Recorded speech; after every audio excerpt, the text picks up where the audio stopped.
Hello, and welcome back to another CK3 video. Today we are looking at the top 10 easiest starts in the 867 start date, as opposed to the 1066, which we did last time. The 867 start is quite a shattered one compared to the 1066 one, with lots of smaller nations dotted around.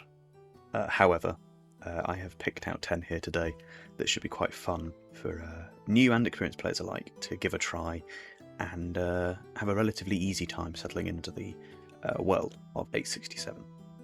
First on the list today is King Constantine of Alba, up here in Scotland. And I've chosen Alba for a couple of reasons. Firstly, you're quite young and have the ability to find a wife, giving you some great alliances in the early game. You also have an heir sorted who can also marry for another alliance. You start with a dynastic legacy, which is always very fun. You start with a sizable troop count compared to some of the people around you. And even those around you with more troops, like the Sudreyar, start off in wars and are unlikely to attack you, especially if you marry into their family. You start off with very good intrigue. You start off with claims on a lot of the land around you, which you can go for almost straight away, especially in Ireland, where they're weak and scattered around, and you can take with your men. And although you start off with a relatively modest gold income, you can go to your court and just turn it all off, as such. You a little bit more, and you can also build buildings in some of your duchy here that you own half of, and you can get more of that through invasions and through dealing with rebellions. You yourself start in quite a strong position and can take little bits of land to try and expand, and it makes Alba quite a fun, a little bit challenging but not difficult start in the 867 start date. Second up today is Emir Alpha Ibinwahab of the Rustamid emirate here in North Africa. And I've chosen the Rustamids for a few reasons. Firstly, you start off quite old, but with an excellent stewardship score, and although your stats elsewhere are quite lacking, this just means you will be earning a lot of gold until you eventually die quite soon, and your heir takes over. Your heir, also not great in stats, but has the ability to marry for either alliance or traits, and has, charismatic negotiator, which is not an awful trait to have. You start off with a dynastic legacy, as well as a sizable troop count, especially compared to some of your neighbours going down into Africa here. And you start off with claims on a lot of their land as well, meaning you can expand as quickly or as slowly as you want to. The ability also, due to your lifestyle choice, to immediately demand payment for hooks with golden obligations, and to get the architect trait if you'd like to start building buildings quickly, as you have nearly finished the second tree in the stewardship architect tree. You also start with almost all of the Duchy of Tahert. In fact, you start with all of it, with some duchy buildings and some decent development in a couple of them, 10 here, as well as a province up here with another nice development that gives you some gold. You start with a council of vassals, mainly who really like you and have decent scores by your spy master, but you can replace him quite easily for someone else. The Rustamids also start off in quite a strong position, being surrounded by people who start off at war to the north, and that means that they are the strength here, and so expanding is nice and easy. You can build tall, you can build wide, and you're able to set up a generation because you can marry off your sons to get various alliances and marry your other son off to get some more heirs and continue the line on. Mhaine in Ireland here, for a few reasons. Firstly, as you can see, Ireland is a very shattered continent full of lots of very small, weak nations. You are one of the strongest militarily. But the reason Mhaine gets this slot is because you start off relatively old, but with an heir, a decent heir with really nice, well-rounded stats, and both of you have the ability to marry off for traits or for alliances, which you can then use in the conquering of the rest of Ireland. You start off with various trees and diplomacy, which is very useful for setting yourself up as a smaller nation, as well as claims on some of the land around you, which you can then extreme fabrications and with marriages. You only start off with 2 settlements, but you can build more holdings in them because they are unbuilt, which gives you a great way of kind of setting yourself up. And you don't have to deal with court amenities because you are not a king, you are just a chieftain. You also, being tribal, have the ability to raise your armies as raiders and then send them to the very, very rich continent here or down here to collect gold to fuel your expansion. Number 7 today is Prasihara in India, much for the same reasons as Paramara in the 1066 start day. You start off with a lot of land and a very big kingdom with a nice troop count, especially compared to a lot of the smaller nations to your north and to your west. Your king himself does not have the best stats, but being quite old, his son, who has better stats, will take over soon. And he himself has another child, which you can then marry off, meaning your line is kind of assured. You start off with dynastic legacy unlockable, which is always a good thing to start with. You also start off with a very, very good income. If we go to your court and turn off the amenities, you can see you actually have an income of 9 gold at the start of the game, which for this time period is excellent. You start off with the ability to declare wars on these 3 big nations to your west, all of whom have a lot of land, and you can holy war them to take it without losing too much. You start off with one of the best men-at-arms units over here, which is the War Elephants. They are excellent, have a brilliant damage stat, as well as enough gold income to essentially build whatever you like. You also start off with a lot of buildings, and they all have excellent development, especially these 2 here, 24 and 20 and 18 down here, which is just brilliant. Some of them have special buildings like this one, which has the Grand Temple, the same as Paramara. Still an excellent building in this time period. Duchy buildings in other ones. Another special building here, the Grand Temple again. You can get 2 of those built here. And it is an excellent, solid start, especially if you want to play tall, because you already start off with an excellent income and excellent development. Number 6 is Sultan Ahmed, the Tulunid Sultanate, here in North Africa. The Tulunid Sultanate starts off with another nice troop count, as well as a dynastic legacy. It also starts off with the ability to declare war on many of the smaller nations around it, which have significantly less men than you. You start off with no wife, but an heir and a secondary heir, if you would rather go for him. He himself is actually quite a nice heir to have, and you can find him a wife and find yourself a wife, because your wife appears to not exist. Although he lacks in martial, you can just wait for him to die and use his decent learning score to increase your strength in certain areas. You start off with quite a lot of buildings, and although you have to give some of them out, you can pick which ones you want to, which is a great start to have, because you can pick which vassals you'd like to give them to, and all you have to do is find somebody who you like. You can even give them to your children. And it gives you a nice ability to get vassals, but also to give out the buildings that you don't want, because a lot of them, like this one here, are just not very good, and you can pick the region that you would like to have. I tend to go quite often for the Al Sayed here, which has, you know, some nice early game development at 12. It's got a duchy building slot. It's got buildings already built in it, which are earning you money. And of course, down here, a special building which becomes available in a later date. The Sinai Duchy is also not bad, has a special building, Grand Mosque here, earning you money. You also start with a fair gold income, which you can obviously lower by turning off court amenities, and then it goes up to about 5 gold a month, which is excellent for this time in the game.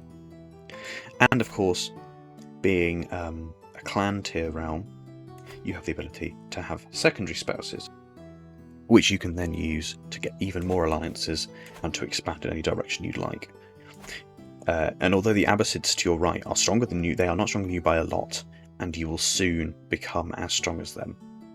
At number 5, we have Lowfatir, here in Norway. Being a Viking nation, in this time period, you obviously start off with the ability to raid, and this great coastal position means you can go straight down and raid England or Northern Europe for some excellent gold incomes. You also start off with a fair troop count, especially compared to some of your allies especially compared to some of the people around you who have similar troop counts but slightly less. You start off with the ability to create a duchy, if you would like to upgrade your titles, and you can make that a gold goal for yourself. You also start off with de jure claims on all of the land around you, and especially these bigger ones here.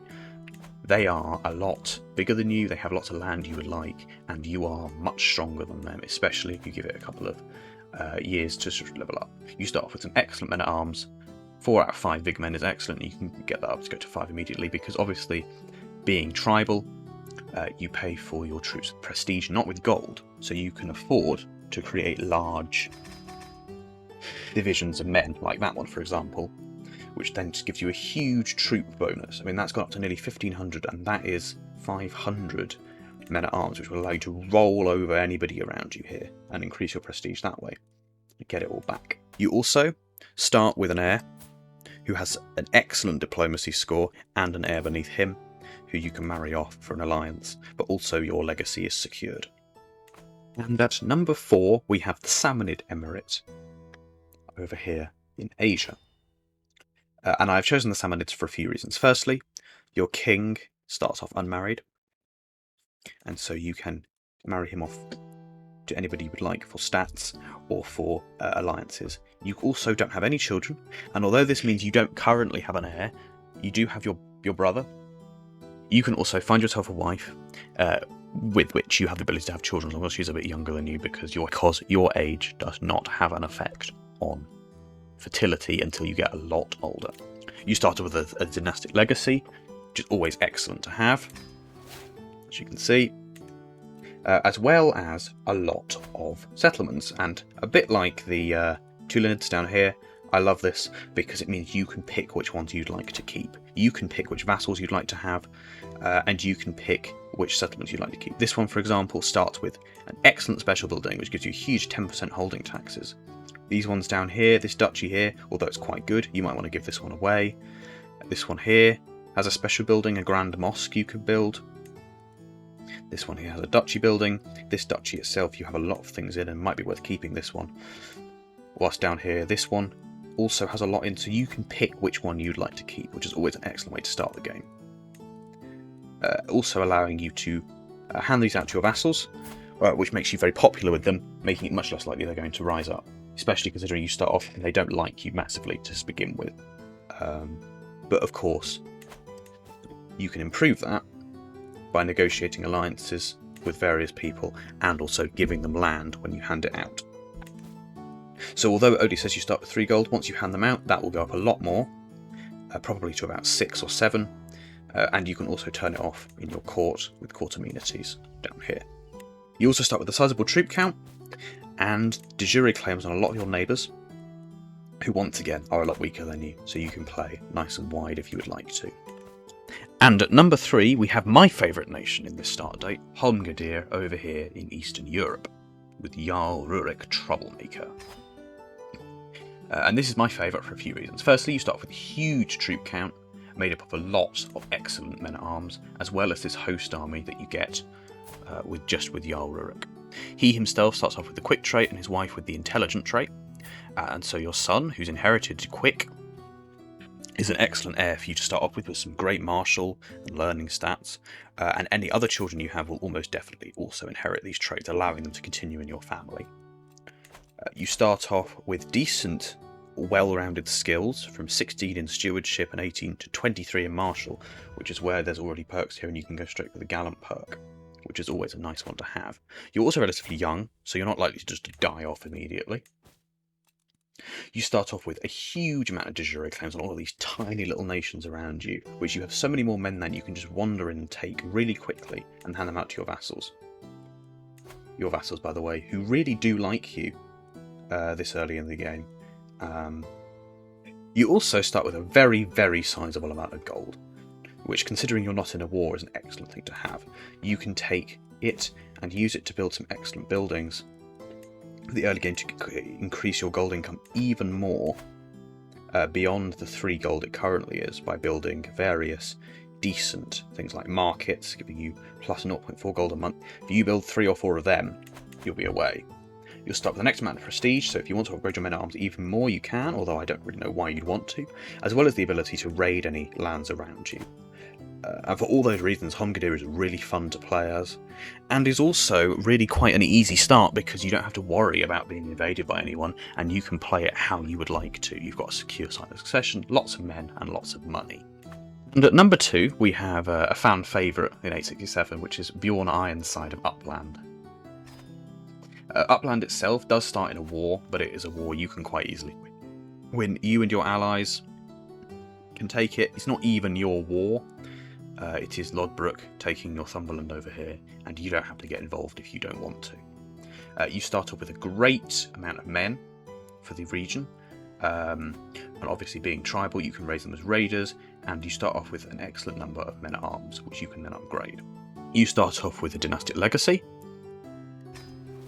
which is always a fun thing to begin with and always very useful for setting up.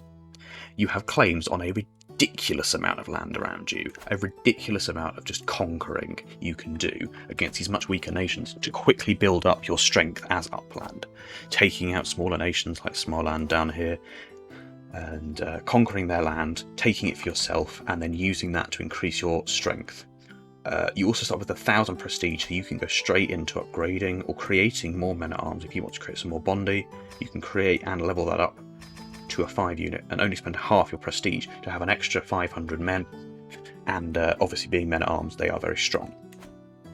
You also start off with a fair amount of territory, these 3 settlements here, and although they are quite low in development, the fact you own them and they have these special buildings like this one here, the Temple of Uppsala, which is an excellent building to start with, giving you just flat bonuses to most things, means that he is just fun and quite easy to start as, because you can choose how you want to expand through all of these more tiny Viking settlements and become the Nordic terror that the Vikings were playing. And at number 1, we have West Francia with King Charles the Bald. Now, West Francia is one of the biggest nations to start in 867, and that's reflected in its gold income and its troop count. However, unlike Lothrangia in East Francia, you actually start off in a position to defend yourself from incursions from within. Your vassals, although they don't love you, they don't hate you either. You start off with a huge amount of dynastic legacies to unlock. You can go 1 and 2 in. You start off with a fair amount of well-rounded stats, as well as perks already in the learning tree, up to and including the Scholar perk, which is a nice one to have. Charles himself starts off with a lot of land, 10 in fact, and although you'll have to give away some of it, there are smaller ones down here you can give away. And in Paris, you can build one of my favourite special buildings of the game, which is obviously Notre Dame, giving you huge tax bonus and holding taxes bonus, and it's a lovely building to have. You start off with a really nice early gold income, which you can raise massively if you would like to. You can go here and just turn these off. Although these are important in the later game, if you would rather start off earning some more money, you can turn them off. And it'll go up to 10 gold. 10 gold's insanely good for this early in the game. You start off with claims on the big Lothrangia and East Francia over here, and Italy. Although you don't have to go for them, and I wouldn't recommend it, just try and expand within your borders to these smaller ones and just build taller and appease your vassals, you can. You also start off with a great line of succession, lots and lots of children, Louis the Stammerer, and although he has the stuttering trait, he's not an awful, and you can obviously marry him off to somebody and get an alliance there, and you have grandsons you can also give your land to. You also start off with a lot of men, and this amount of men allows you to essentially go wherever you'd like. And you are just a very powerful and quite easy start, quite enjoyable. You feel like the Carling family, you feel incredibly powerful in a land that's been shattered. And so that is why West Francia gets my number 1 spot on this list. So that's the list. Thank you for watching today's video. I hope it was enjoyable, at least to some extent, and that you learnt some cool factions that you can maybe give a try next time you play an 867 playthrough. I hope the mic quality has changed slightly since my last video. Thank you all for watching. Please like and or subscribe if you feel inclined to do so, and keep an eye out for more videos like this about CK3 and other strategy games in the future. Thank you very much, folks, and have a good day.